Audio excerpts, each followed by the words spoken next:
सातबाराच्या बातमीपत्रात आपलं पुन्हा स्वागत। बुदरगड तालुक्याच्या पश्चिम भागात यंदा चांगला पाऊस झालाय।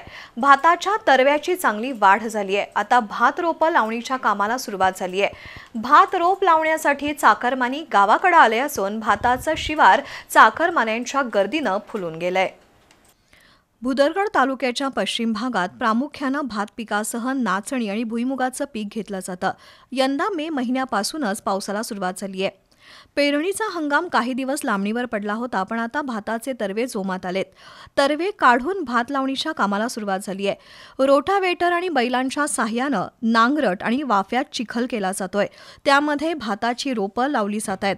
सध्या शेती कामासाठी फारसे मजूर मिळत नाहीत, त्यामुळे काही शेतकरी एकत्र येऊन शेतीची कामं करतायत।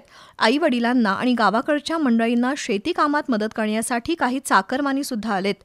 चाकरमान्यांच्या गर्दीनं शिवार फुलून गेलंय। भाताच्या लावणीच्या कामात महिला वर्गाचा पुढाकार मोठा दिसतोय।